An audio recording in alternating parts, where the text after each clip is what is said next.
I'm Connor Ruebusch, and if you are interested in the finer points of face punching, you've come to the right place. This is Heavy Hands.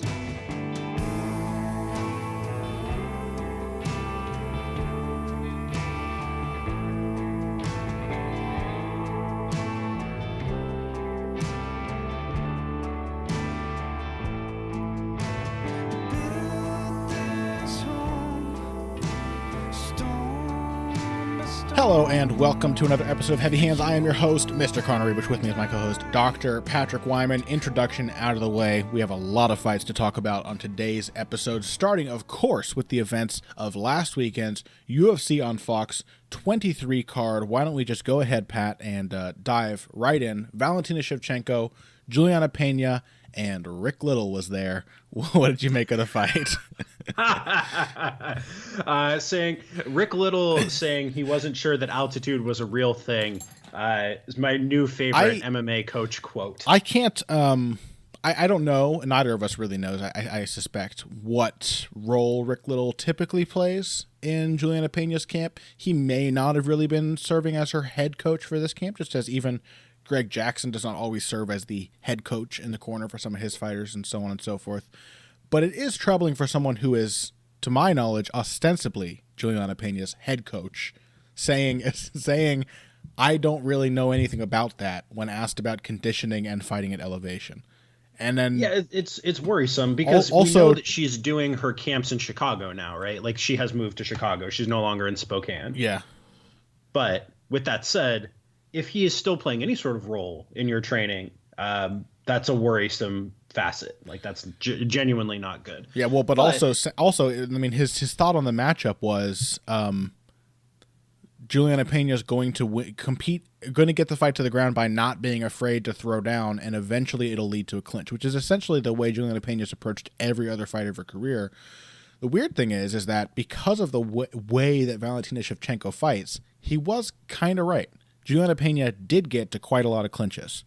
She had to do a lot of work, it seemed, a lot of physical effort involved in keeping Shevchenko in that clinch, and it ended up not working out for her. But Shevchenko did have an issue, and it looks like if she's not putting out enough volume, she will continue to have an issue with fighters who really just want to trade and then grab a hold of her. Yeah, I agree with this. I think, though with that said, part of the problem with Shevchenko is it's not enough to clinch her. You have to clinch her on your terms. And this is where Peña went wrong, I think, in this fight. And this is where maybe we see some of the problems with her coach's approach to this and with Peña's game in general. Peña was getting to clinches, right? She was walking her way forward. She was pinning Shevchenko against the fence, grabbing a hold and going to town. But the positioning in those clinches was not necessarily on Peña's terms. They were way more like 50-50 clinches. When she was coming in, she was allowing Shevchenko to get an underhook, which makes sense because Shevchenko is a shorter fighter. It's easier for her to grab an underhook. But Peña was not going into those clinches with a dominant position. And this is what we see so often from Shevchenko. Like even when she gets in there with bigger, stronger fighters, like the last two fighters she's fought, Peña and Shevchenko both have been much larger than her. If you're not clinching with her on your terms, if you're allowing her to get underhooks, if you're allowing her to get a body lock, whatever, you're not going to get much done, and you're more likely to end up on your back than she is on hers. That's what we saw over and over again. It was a lot. It kind of reminded me, for some, this may be a strange comparison, but it reminded me of the way that Andre Ward accepted the clinches of Sergey Kovalev. Like always trying to kind of get low, get under the arms, and then you can get in and do some work, or in Shevchenko's case, work some takedowns and play the actual clinch game. But she's going to need that in this division because, again, she's kind of small, and the last three people she's faced have been considerably larger than her in the cage. So I do wonder if at what point, because basically we talked last week about, the title of the episode was, is Shevchenko the next champion in this division? We talked about how she could very well be that because the feeling of the fight that she had with Amanda Nunes was that if it had gone on for another round or two, she would have definitely won. But the thing is we're only really saying that about Shevchenko. We're really saying that because of Amanda Nunes' issues, and not because Shevchenko is such a dominant fighter. I think she's a very difficult fighter to beat. I think she's a great spoiler, but I'm not sure what Shevchenko can do at this point to make herself someone who can really take over a fight when it's not necessarily going her way. Or if she even wants to, maybe her goal is just, let's get into those 5-round fights, and I will beat people up in rounds 4 and 5, and that'll be how I win the belt and hold on to it. Yeah, that's an interesting question. So I think we saw the limits of her game against Nunes in really meaningful ways. I think we saw the limits of her game because Nunes is not just really big and really strong. She's also very technically sound, especially in the clinch. Yeah. So in the early rounds of that fight, and this was the fight that made me realize the importance of clinching with Shevchenko on your terms. Whenever Nunes clinched with Shevchenko on her terms, she did just fine with her, and she was able to use her size and strength. She probably has 20 pounds on Shevchenko. She had the technical skills also, but she was clinching on her terms, using her size and kind of bullying Shevchenko, at least early. So I think that's the limit right there, is if you get in there with somebody who fights smart, and Nunes is a smart fighter, who isn't going to let Shevchenko do what she wants to do in the clinch, just let her get to double underhooks, so on and so forth, and who isn't afraid to strike with her, might strike with her conservatively, but isn't going to be afraid to strike with her. I think that's kind of going to continue to be a problem for Shevchenko. So do you kind of see at least against people who want to dominate her on the ground, you see the clinch as kind of the linchpin of Shevchenko's game? Yeah, absolutely, because she's not such a defined outfighter that you can't grab a hold of her, right? She likes the clinch, yeah. She likes to let you come in. I mean, she's not trying to keep you at bay necessarily. She wants you to come forward. Yeah, she wants to play Matador, but she's not so fast and so long and so defined an outfighter that she's going to stay away from you always. Well, she's kind of classically outside in the sense that she's fine with being all the way out or all the way in. Yeah. Definitely. She doesn't want to be in the pocket, but it's a good thing. She does, as a standard part of her game, the thing that people said I was crazy for advising Holly Holm to do when she fought Ronda Rousey, which is have some way that you can step in and close the distance as an outside fighter, because you need it. You need to smother sometimes. You can't always be stepping back. A smart fighter is going to catch up to you and cut you off. But again, I do wonder how effective that can be for Shevchenko in this division. Like, I think Shevchenko would probably do really, really well in a flyweight division. She'd be perfectly sized. She is a flyweight, right? Yeah. Like, I mean, she just did. But I mean, leaving that aside from it, the UFC should absolutely add a women's flyweight division way before it ever adds a women's featherweight division. Featherweight. We need 3 fighters at featherweight, 2 of whom aren't really featherweights. That's what we need. That is the dream. Yeah. Oh, yeah. Seriously. Who knows what's going on? But so any other final thoughts on that before we move on to the next fight? I mean, I think Peña, they said Peña hurt her shoulder. So maybe that was a factor. But like, I am as unsold on Julianna Peña as a talent moving forward as I was before this fight, though for somewhat different reasons. Like, she's not a prospect. I think this needs to be borne in mind. She had her first professional fight, I think, back in 2009, and then she had like a year break. But like, she has been fighting she has been in the gym. She's been around. Like, she is not some fresh-faced young prospect. She's relatively young, sure, but like, we're not going to see, I don't think, huge leaps from her fight to fight. Like, this is kind of who she is. So, is she a bad fighter? Absolutely not. No. But I think if you were pinning your hopes on Julianna Peña to be the face of the women's bantamweight division moving forward, that was a bad take from the start, and it's not going to be a better one moving forward. Yeah, she's very much I don't know what it is. It's usually the kind of fighters that I kind of really admire. For some reason with Peña, I just see sloppiness a lot of times. But she's very much one of those fighters who gets by a lot more on the mental aspect of the game than she does any sort of technical or strategic aspect. She basically approaches every fight the same way. She flurries crazily, gets hit, gets into the clinch, and then she starts working on the ground and tries her best to get to top position. And it's mostly just that she's tough. She has good conditioning. However little involvement Rick Little has, Peña definitely does have good conditioning because she's fought at a pretty crazy pace in most of her recent fights and done fairly well going through rounds. And she just keeps taking shots and doesn't care. And that's kind of the story to her success. But that is not a style, unless you are really uniquely suited for it, that you would expect to see in a top contender. You know what I mean? Mm-hmm. And it's not like she has the other things that usually go hand in hand with that style. She's not Marcos Maidana. She doesn't have huge power in her hands. She doesn't have an incredible takedown game or something to back it up from range. It's pretty much just bull into the clinch and try. And Peña tries a lot harder than some people do, and she continues trying, but there's a ceiling. And I think fighters like Valentina Shevchenko, who are very well put together, very good at just stopping other people from doing what they want to do, are probably always going to beat Julianna Peña. Yeah, seems likely to me. So moving on, Donald Cerrone versus Jorge Masvidal. What did you think? Well, speaking of someone we thought was nothing more than a spoiler who would respond to Cerrone and give him his range, Jorge Masvidal was on point. Just a remarkable performance, and a lot of it seemed to be a really nice tactical adaptation to what we thought would be Cerrone's advantage, which is that Masvidal, like a guy who likes his long jab, his long right hand, his sort of lunging left hook, was going to give Cerrone the kicking range that he wanted. And that was true for about the first minute and a half of the fight. Cerrone landed some really nice body kicks and leg kicks. But then Masvidal, apparently, I have to assume he came into the fight prepared for this, countered those kicks really, really well. I mean, he had to have prepared because he was ready with triggers. He caught those kicks and countered every single time way before Cerrone got a chance to even put his foot down. Like, immediately countered.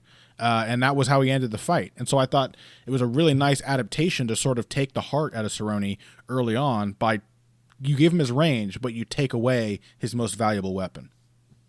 Yeah. So it was an interesting approach. I think we have always forgotten what a good kicker Masvidal is. Like, he's not just a boxer. The core of his game is and always has been boxing, but he's also he can compete at that range. He may not have won a kicking matchup with Donald Cerrone, but he's not helpless there. He's just like the most well-rounded dude in the world, isn't he?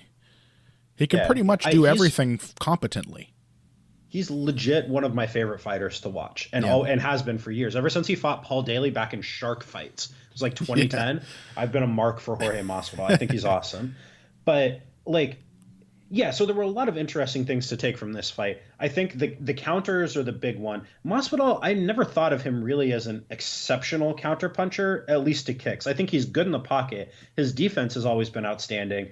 But now what we see from him is that he has the adaptability to switch things up. Right. The thing is, he never was a counter fighter, really. He was a stick and mover more often than not at range. I've never seen him put together like 4-punch counter combinations that well and that consistently.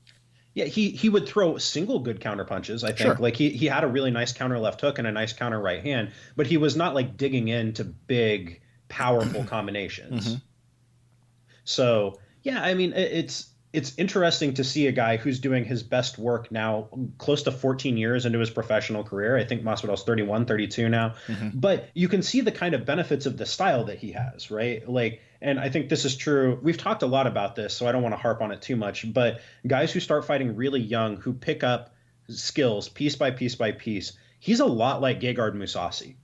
You know, like somebody who has this massive depth of skill, who's very defensively sound, does not take very much damage, tends to be pretty measured, can occasionally give fights away on lack of activity.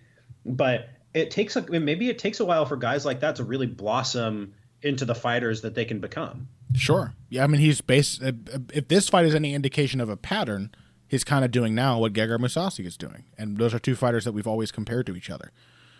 Just kind of pulling the trigger more and believing in your power more. Do you think that the fact that this was at welterweight had anything to do with how shocking Masvidal's power seemed to Cerrone? Or do you think it was just excellent timing on those punches? Well, so I think there are a couple of things to take from that. And kind of it's good that we're talking about Masvidal, but we'll need to talk a little about Cerrone too. Cerrone has never been super hard to buzz. You know, like he's always been a guy who could get hurt. And Greg Jackson alluded to that in the corner between rounds. Cerrone's a guy who's been vulnerable to getting dinged, but it has to be a little worrisome. Masvidal is not and has never really been a huge puncher. Like he's shown more of that in his last few fights than he ever did earlier. But like he's not a plant his feet and bomb away and knock you out kind of guy. That's not really ever been his game. I think the fact that Cerrone was so buzzed by those shots says that maybe Cerrone is kind of reaching the end of the limits of his legendary durability. Could be. Yeah, it could be. What did you make of Cerrone's approach to the fight? I mean, personally, I thought Cerrone looked okay. I thought it was a good performance from both guys. And Cerrone just started to get caught. And once he started to get caught, it really went downhill for him. So I thought he mostly looked good, but he was doing some things that I didn't like. Hmm. He was pushing his punches more than he was turning them over. He looked more like Older the Cerrone. Cerrone, yeah, in I this thought fight, so too. and maybe that's just because he thought he needed to be more at kicking range. He needed to be a little further out. Like I can understand that choice, but he did not look as sharp with his boxing as I thought he had looked in his last four Yeah, fights. I agree. I thought so too. It was funny. I was talking before the fight. I said, if Jorge Masvidal's really on tonight, he could do to Cerrone something like what Nate Diaz did to him, and he ended up kind of doing that. But the weird thing is that Cerrone looked kind of the way he looked in the Nate Diaz fight. He was a lot more rigid and upright, and a lot more stiff with his punching. Just sort of reaching out his hands and leaving his head right there and his chin in the air. It was a lot of the stuff that we used to associate with Cerrone before he started to make some drastic changes. So I wonder why that was. Yeah, I don't know. I don't know if I have a good answer to that. Because even him wanting to be at kicking range wouldn't explain why his technique would worsen. You know what I mean? Mhm. Um, Well, I think it's possible he has fought a lot. And actually, maybe this is a pattern to take from mm, Cerrone. Is we know he likes to be active. We know he likes to fight a lot. But historically, when Cerrone has strung together a lot of performances in a row, like when he's tried to fight 5 or 6 times a year, the last one of those performances has been not good. So true. in the last 12 months, this was Cerrone's. Fifth I'm going to fight. look this up It because was I his want to fifth be. fight. Almost his sixth because he fought in December of 2015. Yeah, so in the last 13 months, he has fought 6 times. Yeah. That is that is a lot of fighting. Or 13 and a half months, I guess. He's fought 6 times. That is a lot. That's a lot of weight cuts. That's a lot of, even if he's not cutting way down, that still takes a toll on your body. He has to be doing some dieting. It's a lot of time in the Well, gym, especially, even I if mean, after that Matt Brown fight, I mean that was less than 2 months ago. He didn't even yeah. have time for a full 8 week camp between the Matt Brown fight and this one. And the Matt Brown fight was a hard fight. He took some serious shots in that fight. Yeah, I mean, it's I think Cerrone would maybe be, as much as he's going to want to get right back in there. Cerrone might be well served to take 3 months off or 4 months I think off. he probably will, and then he'll come back and go on another 4 or 5 fight tear. Like I think that Yeah. that's just the endless pattern of Donald Cerrone's career. I think you may be onto something, and I didn't really put it together, but it's Occam's razor. Basically, Cerrone has a couple of really good wins. He goes on a tear, and then he burns himself out. And in the past, I think we've usually associated with, I have at least usually associated that with Cerrone struggling under the limelight, because when he usually at the end of those tears he gets a big fight, a title eliminator or a title fight, and that's when he falls flat against Rafael dos Anjos or against Anthony Pettis or against Nate Diaz. Those are all big fights that had big implications. But he's also had other big fights in which he didn't fall flat. I mean, there was a lot of spotlight on the Eddie Alvarez bout, and he looked good in that. There was a big spotlight on the Matt Brown fight at 206. He looked good in that. He's had other fights that mean something for his career that he hasn't fallen flat in. So maybe it's really just the simplest answer is the truest one, that he fights really actively, and if he fights super actively for a year, he's going to lose badly at the end of that year. And maybe that's just the way his career goes. That he has to be active, but it's not good for fighters who cut weight and take shots to be that active. It's not. I mean, I think those are all things to bear in mind. I'm a little worried though at how hard he got buzzed by Oh those yeah, shots. Like that, because again, like Cerrone is not a young man at this yeah, point. and it was not a He gigantic left hook. I mean, he had 1 foot off the ground, but he got clipped with that one shot and then reacted to it as if he was out cold. I mean, he didn't react at all to the 4 follow-up shots Masvidal landed on the ground. Yeah. Well, he's 33 years old. He's been fighting as a professional for almost 11 years now. This was his 41st fight. That's just a lot of time, a lot of damage. Oh, and he had a kickboxing career before that. Like Yeah, yeah. he has taken shots. He's taken a lot of shots. Like fighters get older. This is a thing that happens. It's kind of been amazing that Cerrone has not burned himself out before this, and I think the fact that he's been so successful, he's got a camp built around him. He's taken decent care of his body. He doesn't really get out of shape, so he doesn't really have to work himself back into shape. Like he doesn't really spar all that much too, so that's a factor. Mm. Like he has done about as well as you possibly can to be this deep into his career, to be the age that he is fighting at this pace. But there is still going to come a point where he ages out. Well, And 33 I think, years, 11 years of fighting. Everything about those numbers kind of suggests probably nearing the end of what is typically considered the prime of an athlete's time in combat sports. yeah. So it's like, Could be. I mean, I still have this feeling that Cerrone's going to come back and just get another set of really impressive wins. But he's going to need to do what he did after the Nate Diaz fight and take a few months off. yeah, I don't disagree with that at all. I don't think that he's done. I'm just saying like he is Cerrone at this point. If you're looking at the raw numbers, is a prime candidate to be on the decline. And he's undeniably headed in that direction, and probably and undeniably has been for some time, because that's just nature. Like there's no way that he hasn't felt the effects of being older and having fought 3 times as much as he did, earlier in his career. But it is still worth saying to remind ourselves that I think we were saying things like this before Cerrone's welterweight run, after the fight with Rafael dos Anjos. And I wrote that article before he fought Alex Oliveira. Right. So he's got another he had another run in him then. It's very likely he does now. I think he is a guy who is both very well suited to fighting a really constant schedule and very poorly suited to it, because he can beat a lot of the guys along the way, but that schedule seems, this is the new theory, I guess. This is the working theory. That schedule seems to take a serious toll on him by the time he gets to reap the benefits. Yeah. So real quick, a couple of comments about Francis Ngannou. I think before we turn to next weekend's card, sure, or this coming weekend's card, I am shocked at how good a counterpuncher he is, considering he had 0 striking background before he started training in MMA. He's pretty terrifying. It's pretty crazy. I mean, physicality, of course, impressive. His strength, the strength it took to submit Anthony Hamilton, outstanding. The speed it took to outspeed Andrei Arlovski, outstanding. But we have to talk about, too, the technical developments that Ngannou is making. And this is a guy who, he's always liked that uppercut, for example, but it used to be pretty awkward to stiff. It used to look like the early days of Alexander Gustafsson's uppercut, this big looping punch. He's suddenly putting together like beautiful, beautiful left hook uppercut combos and sliding these punches in there with near perfect form. I won't say perfect, but really impressive improvements for a guy at this point in his career, and such a measured fighter. Not at all the kind of temperament that you would expect from a relatively young, very inexperienced fighter like Ngannou. But he goes in there a fight with Andrei Arlovski. He treats it like it's any other fight he's ever had. At least his body language suggests that much, and just sort of picks Arlovski apart. He makes Arlovski fight his fight and picks him apart. Yeah, Brian Stan mentioned, I think, I can't remember if it was this fight or the last one, that like his coaches have not had to train patience into him. He's just a naturally patient guy.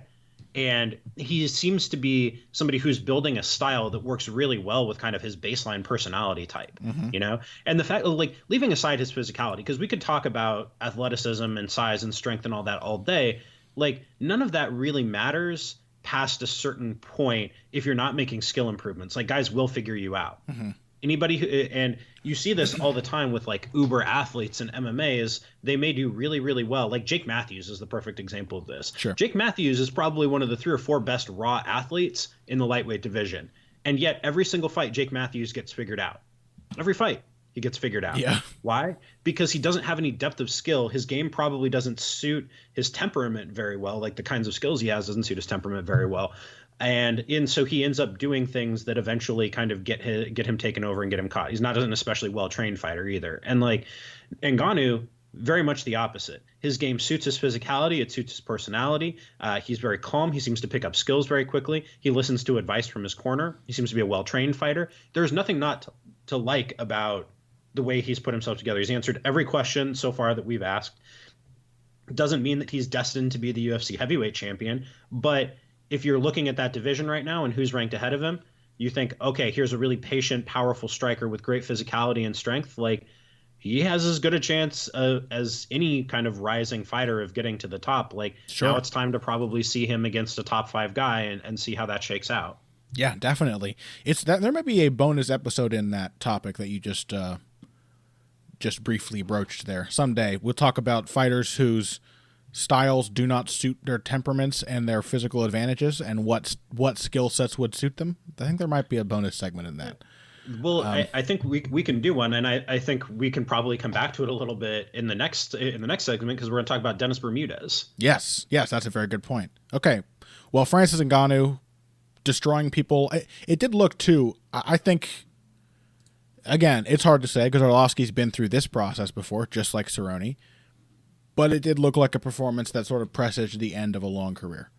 Arlovski did not really approach that fight in any sort of intelligent way, which is kind of strange. You know, you really to me the best thing Andrei Arlovski could have done for himself.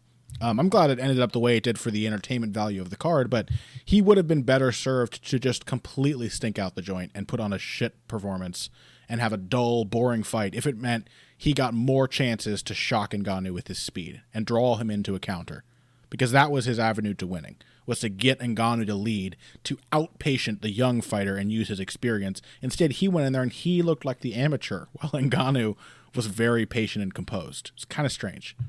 Well, I think that there was some logic to the plan. I think that he wanted to try to he's a guy who trains at altitude. I think he probably wanted to try and put a pace on him, wanted to try to get inside Ngannou's much longer reach. Ngannou has ridiculous reach and uses it pretty well. He wanted to get inside. I think he wanted to open up opportunities to clinch. And the fight was so short. I think he was trying to be as defensively responsible as possible as he was doing that. Problem is in modern MMA is that getting inside kind of requires a left hand.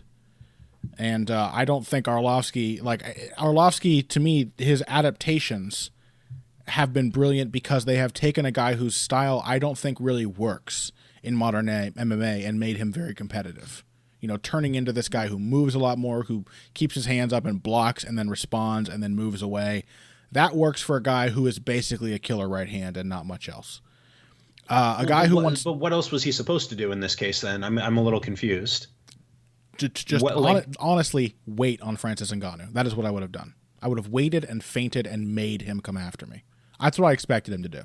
I expected him to do basically what he did to Frank Mir. But what if your read on Ngannou is that you can't outpatient him and you want to try and wear him down because he's a 6'4", 260-pound guy who doesn't live at altitude? Sure. Yeah, there's something to that. I just think it's always going to be difficult for a guy like Arlovski to push a pace on people because that's what he used to do with his style. He used to get after people, and it stopped working because his striking game became, I believe, a little outdated. His chin maybe started to deteriorate, and he was constantly facing good opponents. And so that is, trying to make that kind of style work is exactly why he turned into what we now consider to be the modern Arlovski.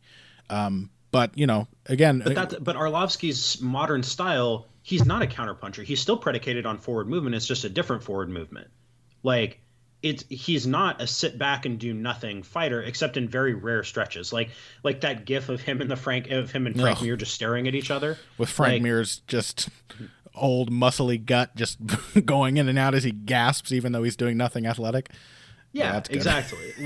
Except in very rare stretches, Arlovski's game is still predicated on forward movement. He is not a sit back and let you come to him kind of guy. He may move forward in different ways and with different goals, but he still comes forward. That has not changed. Like in the Schaub fight, he was coming forward, but it was to clinch. You know? Sure. Oh, please don't remind me of that fight. That was awful, just terrible. Yeah, he definitely comes forward, but it's been more of a burst sort of style in his later career, where it's been more predicated on countering and then coming forward with a burst of offense, and not necessarily hanging back and refusing to lead. But to me, that's the way I would have approached Ngannou. That's what I hoped Arlovski would do, because I thought we both agreed if he comes in and exchanges with Ngannou in any way for any prolonged period of time, or with any consistency, if he continues to exchange with Ngannou, he will get caught. And unfortunately, that's what happened to him. Yeah. Well, so perhaps ends a great and legendary career, and the law of conservation of hype continues to be true because Francis Ngannou now has a whole lot of hype going into whatever matchup is waiting for him next. On that note, why don't we take a little break here, and when we come back, we're going to dive into next weekend's card, which features, of course, the return of the Korean Zombie, Chan Sung Jung, and a whole host of other great fights. We'll get to that after this. Hey everybody, thanks for listening to this week's Heavy Hands. If you like what you hear, please consider pledging to support the podcast on Patreon. Patreon is basically continuous crowdfunding. You sign up to contribute a certain amount per month to help us with production costs and the like, and in return you get rewards ranging from a mention on the Heavy Hands website to a question or topic of your choice being discussed on the show. We have a lot more in the works to reward you for your help, and we appreciate every contribution. No amount is too small. Just head over to patreon.com and find how you can help out, the only show dedicated to the finer points of face punching. Now let's get back to it. And welcome back to Heavy Hands. Coming up next week, we have the long-awaited return of Chan Sung Jung, the Korean Zombie, the Korean Jamba Juice, Chan Sung Jung, fighting Dennis Bermudez. Was that a wheezy laugh I heard, or there was that a dog, Pat? I'm not sure. No, that was a wheezy laugh. I've got a Ricola in my mouth because I'm still sick forever. I don't know why, but I was really pleased that the phrase Korean Jamba Juice got someone to laugh, because that was got me to laugh. Possibly I used to be a Jamba Juice enthusiast, man. Ooh, I love that shit. Possibly the worst joke I've ever made, but somebody enjoyed it. No, so. Give yourself some credit. Chan Sung Jung is fighting Dennis Bermudez. He's been out for about 3 years now, has Chan Sung Jung. There's my little Mike Goldberg impression. And, 2 years in military service.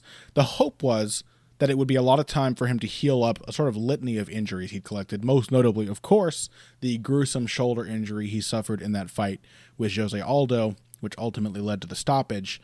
But, of course, a long layoff also indicates ring rust for most fighters, and it is a real problem that almost all, even great fighters like Khabib Nurmagomedov, have to deal with ring rust after a long layoff. And so I really don't have any doubts that Chan Sung Jung will have a period of adjustment. How do you feel about him being matched with Dennis Bermudez if that is the case? Do you think that maybe he should have taken an easier fight for his comeback after a long layoff?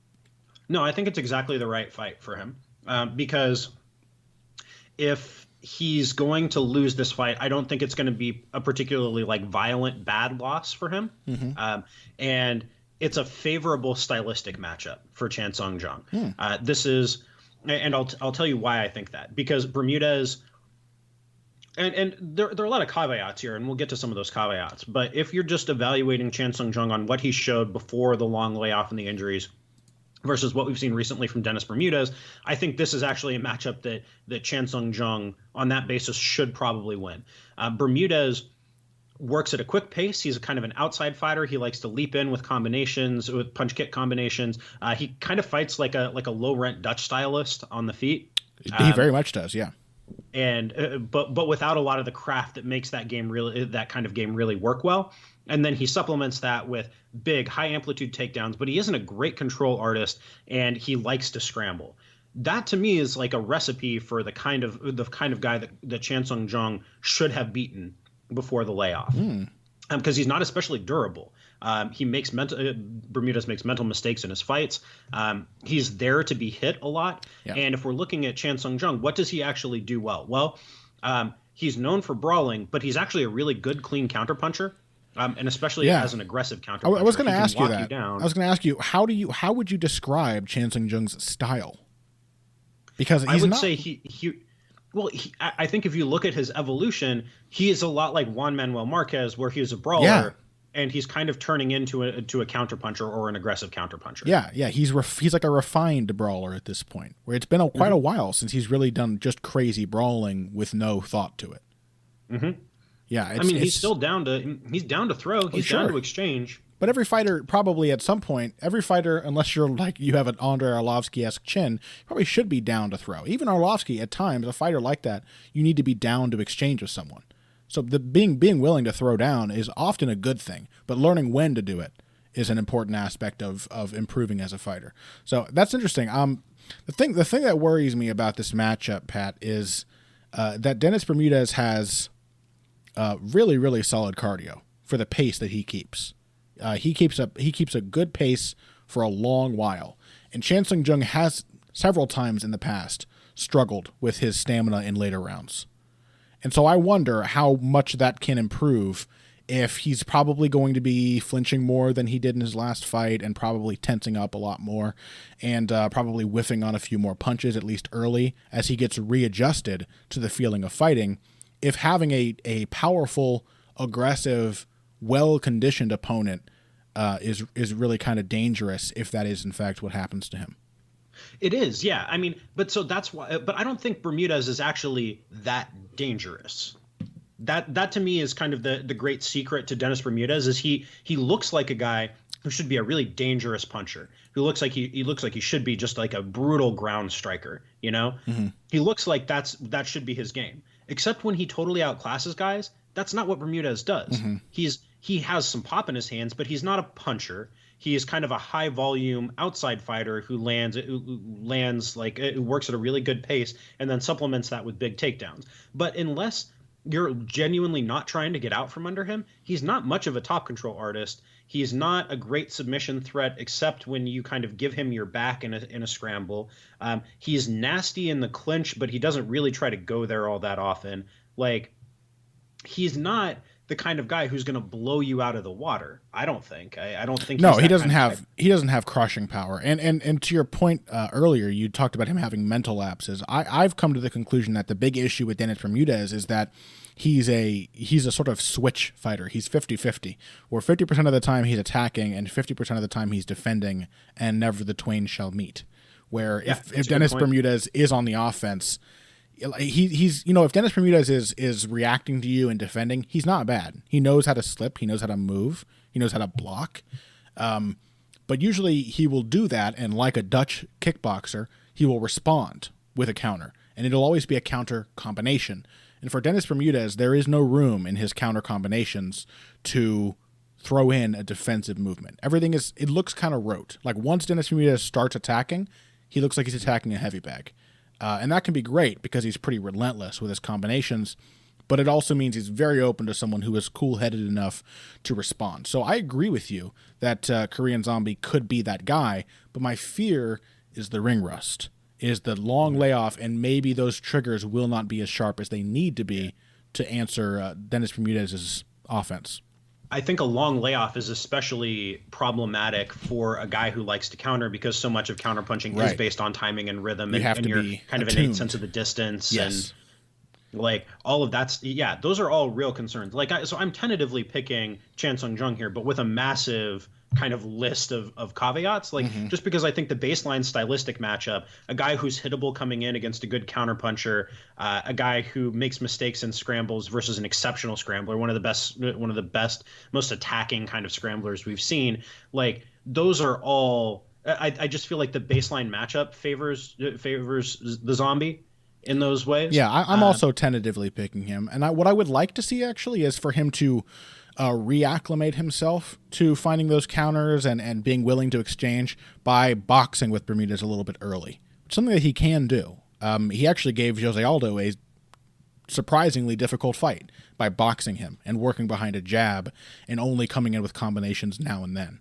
I think that could be a great way to keep Bermudez from closing the gap and allow Korean Zombie to kind of get his reads back again. Yeah, it needs to be. I think it needs to be in a kind of an aggressive counterpunching game, and not like a sit back and let Bermudez come to you.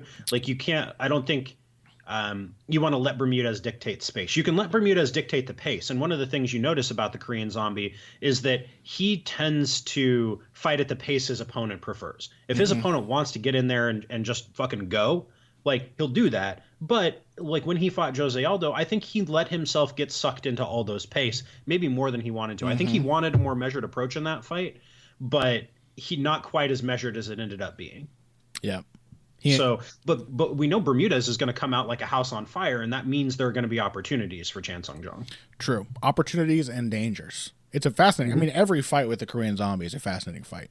And I don't think I think a soft touch might have been warranted, but also the way we usually talk about matchups is because, it's too much too soon. Sung Jung has definitely proven himself to be a quality fighter. The question is just, is this going to be what might have happened to Khabib Nurmagomedov had he gotten that fight with Tony Ferguson? after his layoff, because I think looking at the fight he actually had, he might have lost. It might have really, really hurt him. So that's a fair point. I'm not super. I'm not super worried about this because like Ferguson is a genuinely dangerous guy and he can kind of ruin you. I don't feel like that's the case for Bermudez quite so much, Yeah. Like Bermudez. I don't want to sound too harsh on Bermudez because I genuinely enjoy his game. He's one of my favorite guys to watch. Like I really like the things that he does. I like his combinations. I love his takedown game. I like the way that he puts it together and uses it. But I don't think Bermudez is the kind of guy who's going to ruin you moving forward. And I think even like if Bermudez wins the fight, it's going to be fun and competitive and like it won't make the zombie look real bad. That's true. It'll probably be like his fight with what was it, Matt Grice, Dennis Bermudez. Like if he wins, it might be a crazy back and forth kind of fight that he just out-toughs. Out-toughs and kind of outworks and outlasts cardio-wise. Right. And, yeah. So I mean, I think it's going to be a great fight. I'm really looking forward to this. Like this was one of those sneaky fights that you don't really think about much beforehand. Then you start to sit down and work on your preview and you're like, holy shit, this is fucking awesome. Yeah. I mean, it's Korean Zombie. And Dennis Bermudez, I agree, super fun to watch. A big fan. I always enjoy watching his fights. To our listeners, do yourselves a favor, go back and watch Korean Zombie versus Dustin Poirier, the fight of the year from 2012. Watch Korean Zombie. So much goddamn fun. Watch Korean Zombie Poirier and then watch Bermudez Grice and get yourself hyped up for this. Because those are two crazy fucking fights.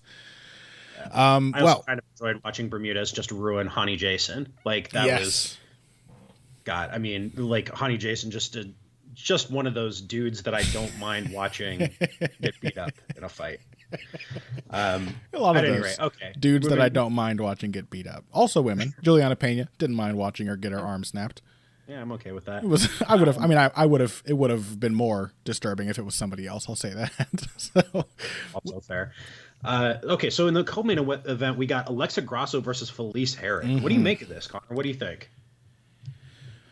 Man, well, people who listen to the show know that we are both big fans of Alexa Grasso. We both believe she has a lot of potential, that if her game continues to develop, she could very well be the person to compete in this division with Joanna Jędrzejczyk in the striking. If Jessica Andrade doesn't get there first, and we'll talk about that in a moment.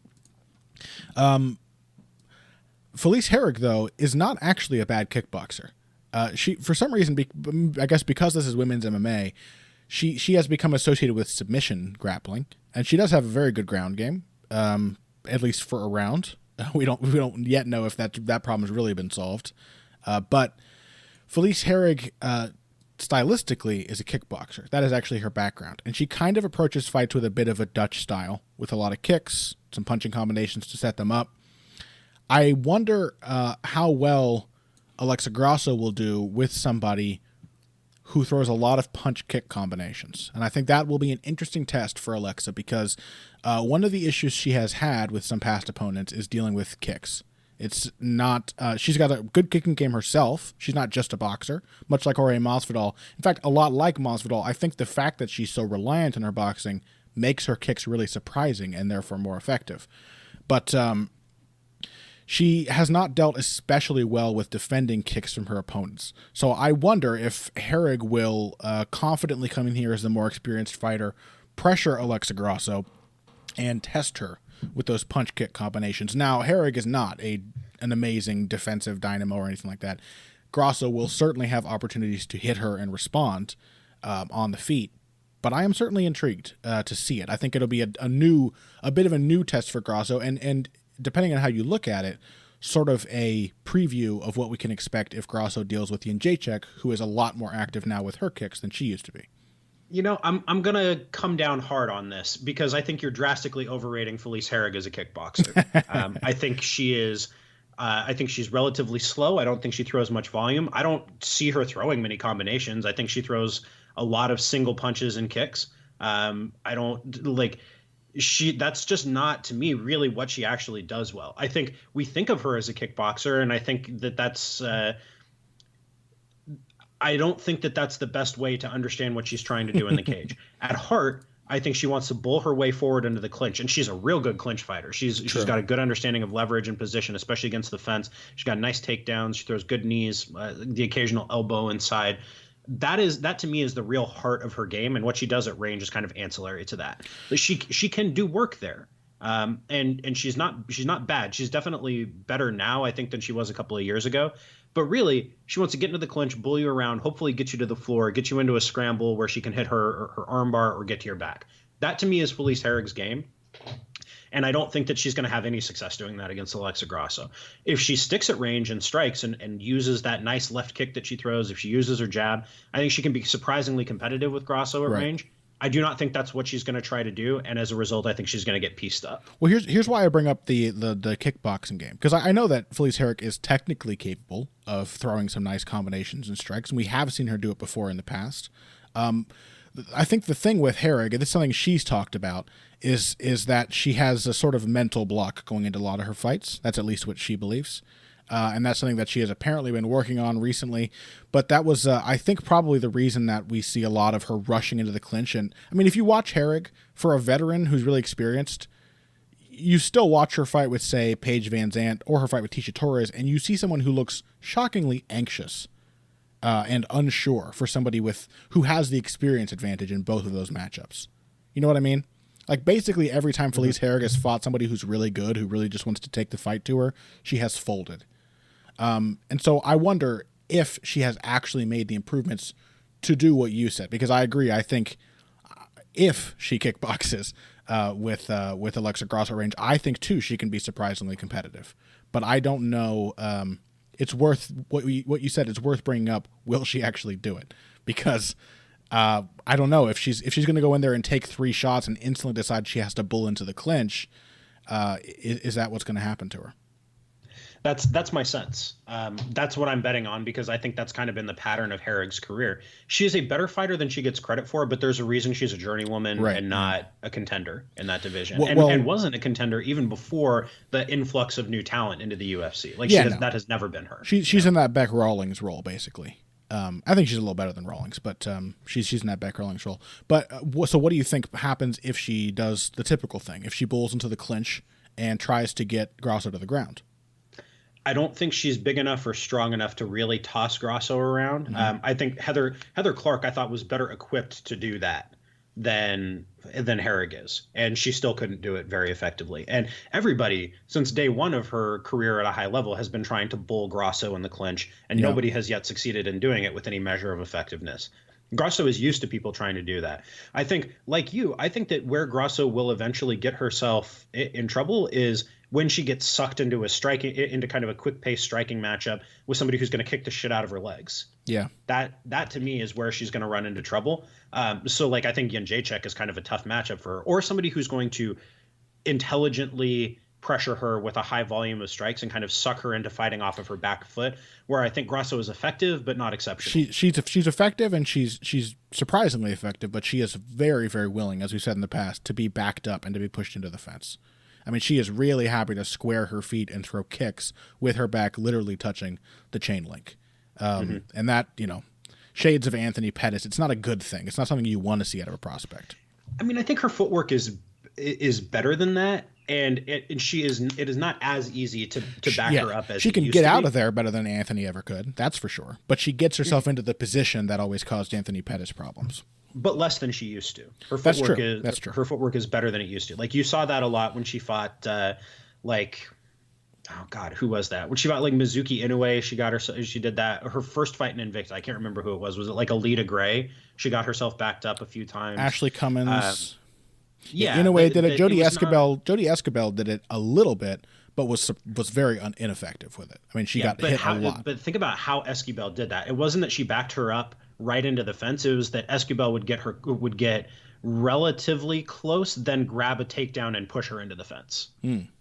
So I recall some. I mean, Escobar did a lot of pressure boxing in that fight too. I recall some instances of her. It was good, smart, effective pressure. She had to work really hard to make that happen. She still took a lot.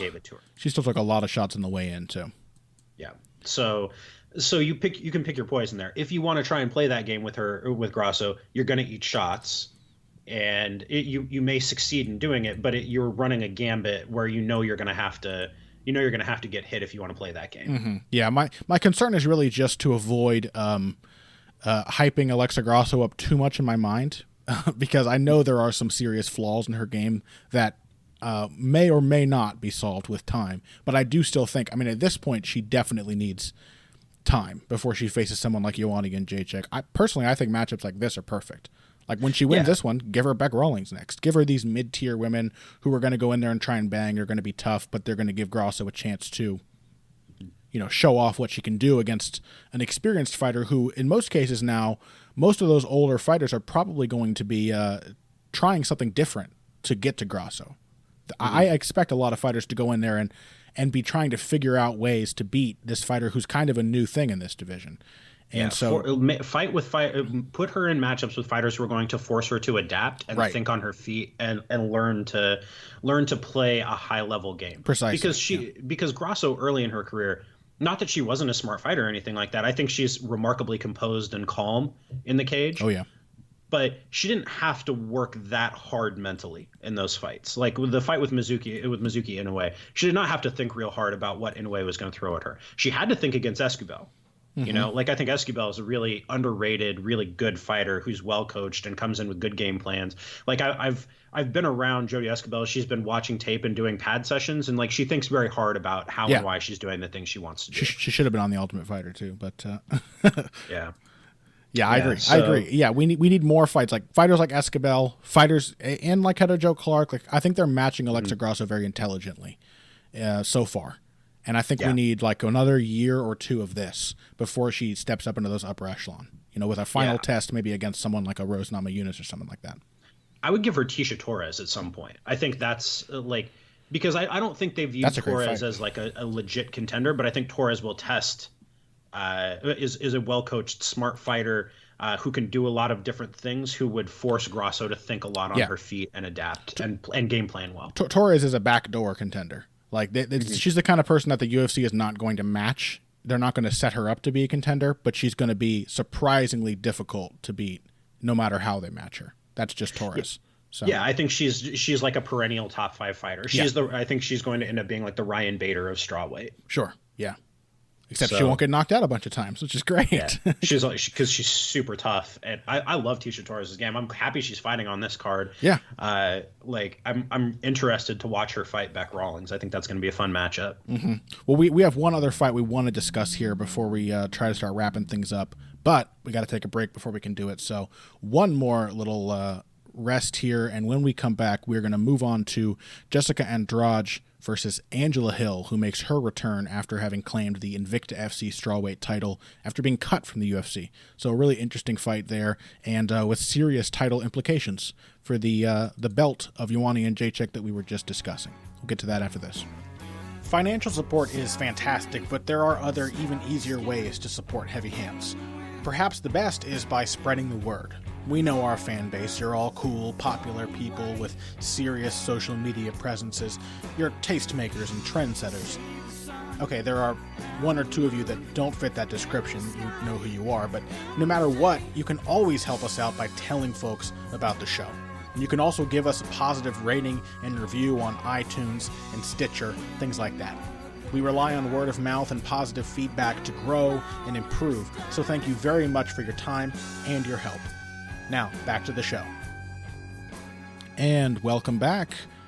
Jessica Andrade, Angela Hill. I need to stop beginning segments with a welcome back and then an as if I have no idea what we're going to talk about. Stop That's my memo to myself. You people listening, remind me. Tweet at me constantly every time I and remind me not to. I'm gonna regret saying that. But you literally just said by the way. Let's see.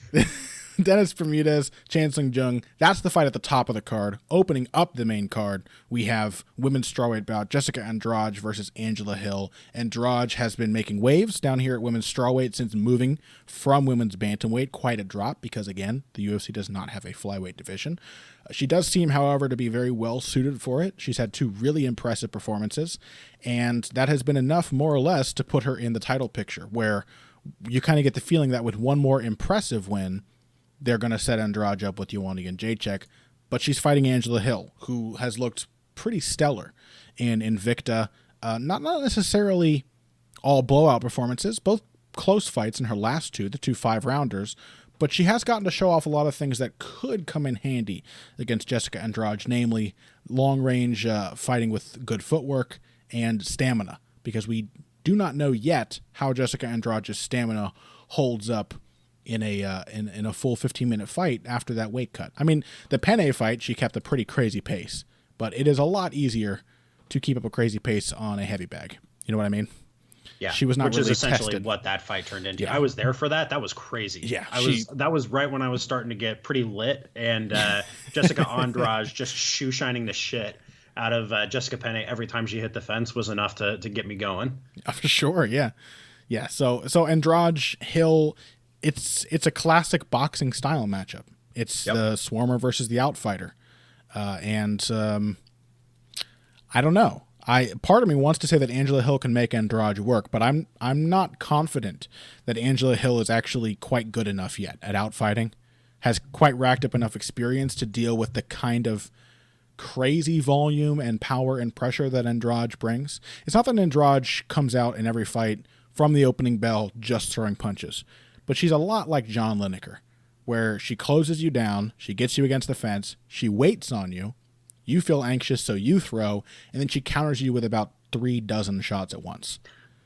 Yeah, I actually think, I'll be upfront about it. I'm picking Andrade in this fight, but I think the betting odds are drastically undervaluing Hill. Hill is a plus 370 underdog in this fight. I think that is totally fucking insane. That is crazy. Because, so there are a few things to bear in mind here.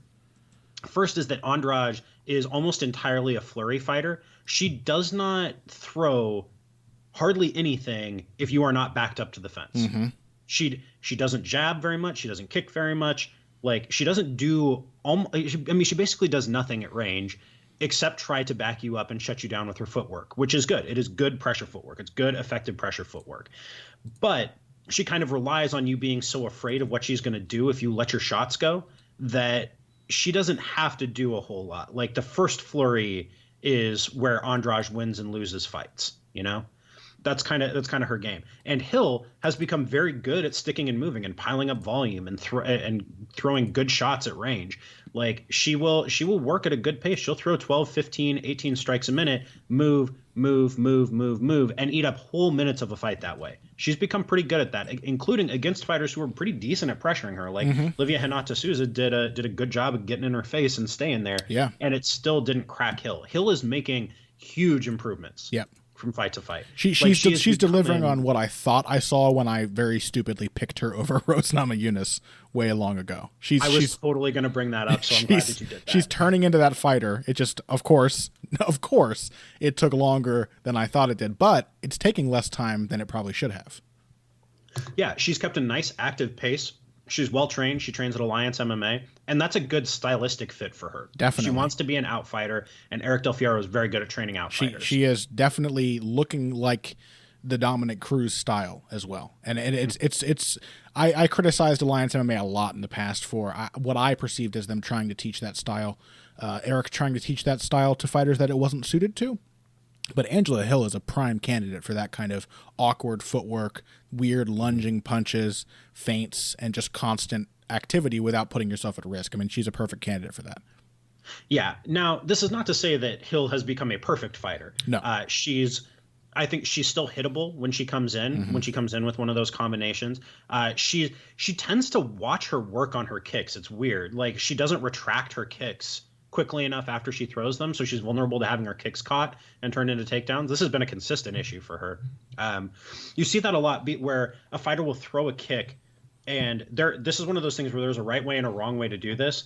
The wrong way to do it, and the way that Hill does it a lot of the time, is she pulls her kick back in kind of a circular arc instead of in a straight line. So the kick comes up in a circular arc, but when you pull back to your stance, you're supposed to pull the kick straight back in a straight line back down. Just step, just put your foot down. You don't swing it back and reverse the kick. Exactly. And Hill has a habit of swinging her hip back down, then coming back down into her stance, then moving. And that leaves her open to both takedowns and counters. Yeah. So can I say quickly, my other issue with Angela Hill, with her technique currently, and the reason I think a lot of her fights have been pretty close recently, is that the problem with that Dominic Cruz style is that Dominic Cruz has always kind of pulled his punches. You know what I mean? For most of his career, has been so concerned with getting out after he lands that he's not really putting himself into it. I think Angela Hill has a lot more pop in her hands than she has demonstrated in her last 2 fights.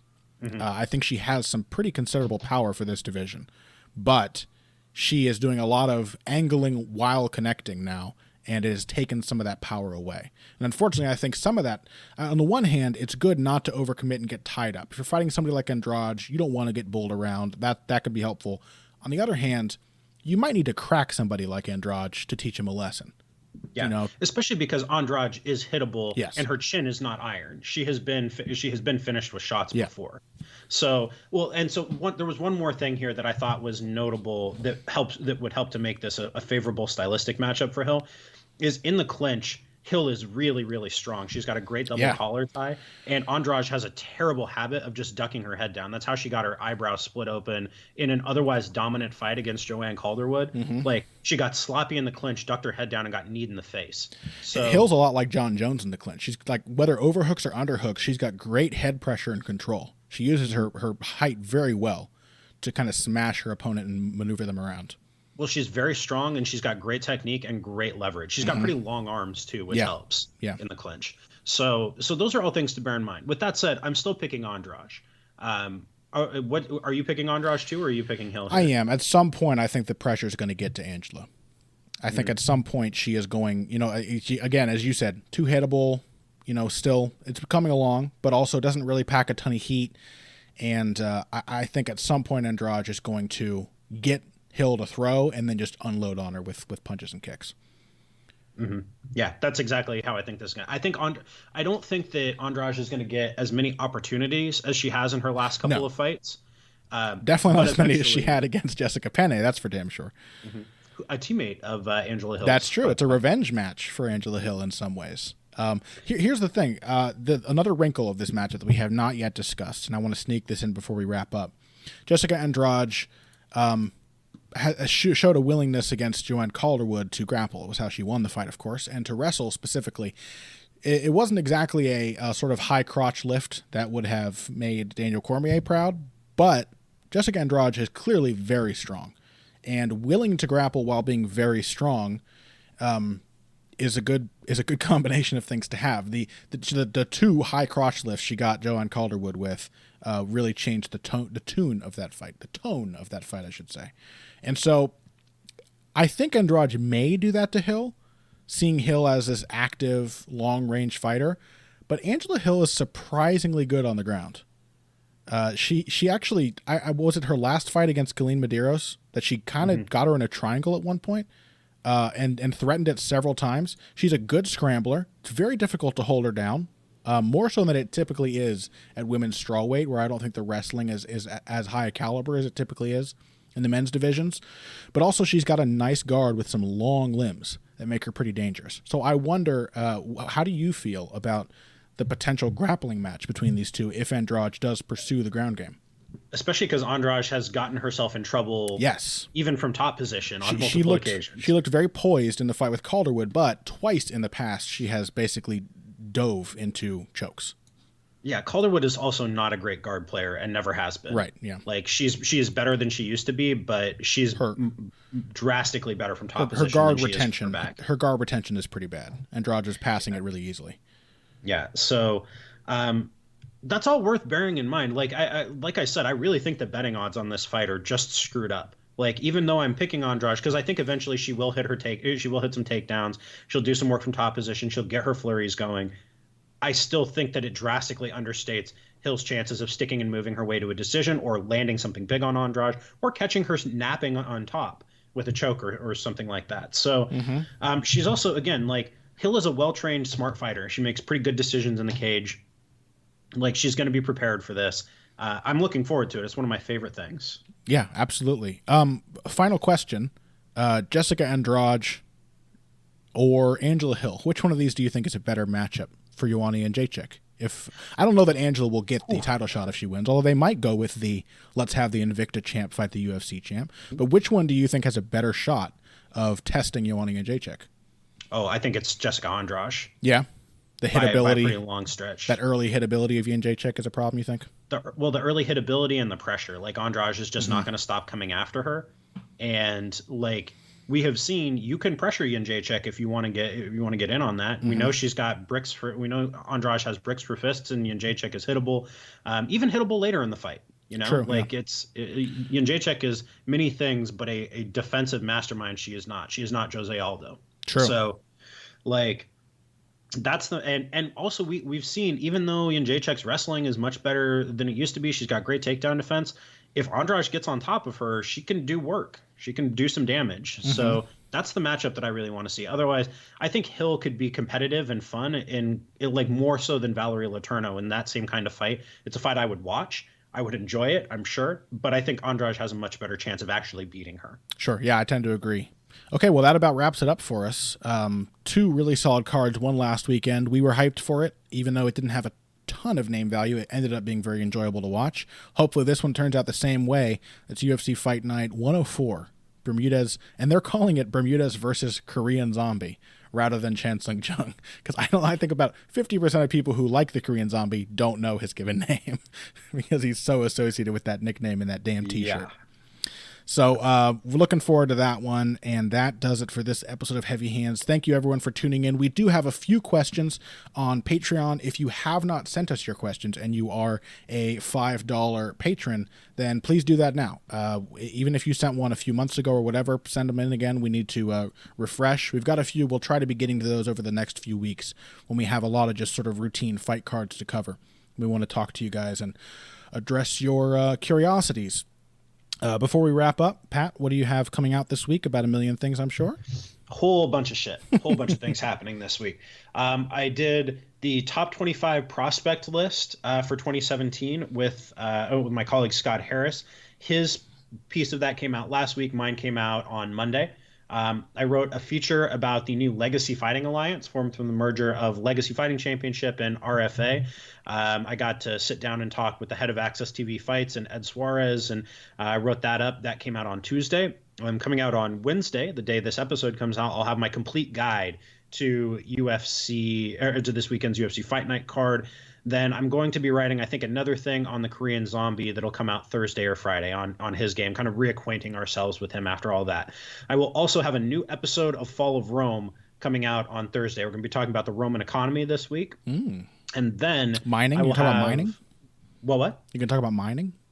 Yeah, we'll talk about mining. We'll talk about agriculture. We'll talk about trade. There's going to be a fair bit of kind of economics in this. So I'll talk about comparative advantage and trade and connectivity and whether the Roman economy was actually a market economy, which is a major question that we should dig into. And then I'll do another episode of History Matters that'll come out Friday or Saturday. You can't even remember it all. There's too much stuff that you're involved in. It's too much shit. That one's going to be on settlement patterns and settlement hierarchies and why we live in a country where the economic gains and population are increasingly going to the cities, and everything else is in trouble. Very interesting. I asked about the Roman mining because word is, I've heard that the invasion of Britain was prompted because who invaded Britain? Was it Claudius? No, Claudius didn't invade Britain for the mines. Claudius invaded Britain because he was afraid of looking weak and he needed a military victory. I heard that it was because of I thought it was because I'd heard it was because of the tin that is located. They got plenty of tin from trading. Like there was already like wide scale exploitation of that resource. Claudius wasn't the Dick Cheney of his day then. No, Claudius was literally was a smart but somewhat bumbling guy, and he was like, nobody's ever going to give me any respect if I don't have a military victory. And so that's why they invaded. That's literally why they did it. That's the reason. Like all of the other stuff was after the fact benefits of them having conquered Britain, and not why they did it in the first place. It was literally because Claudius didn't want to look like a pussy. I like your impression of the Emperor Claudius, though. That's good. I need a column. Like Trajan, I need something cool. It's probably exactly what he sounded like. Well, there was no better way to secure your position as an emperor in the Julio-Claudian days than having a military victory you could point to. So, yeah. So there's that. Well, that wraps up this episode of the Fall of Rome podcast. As for me, I'm working on. Is that everything for you? Yeah, that's it. Okay, it's hard to tell sometimes. Yeah, it's hard to tell when the end of the list is. For me, not as much as that, of course, but what I know for now is check out that Sherdog preview of the UFC Fight Night 104. That'll be coming out midweek.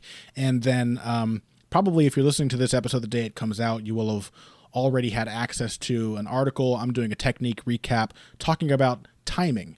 And we all know what good timing looks like, but I'm going to talk about why timing is good, how people set up their strikes, and how they pick up on the triggers, basically, that allow them to time beautiful shots. I'm going to look back at the last fight card, at some of the great moments of timing, such as the armbar of Valentina Shevchenko, the lead right of Li Jingliang, and other examples as well. So, and then probably some other stuff, or probably not. Who knows? I'm just going to quit. I'm going to let Pat write all of my articles for me, and that'll be how I make a living. Pat will just donate a small sum to me for hosting Heavy Hands, and I will live like a hermit while Pat publishes 30 articles every week.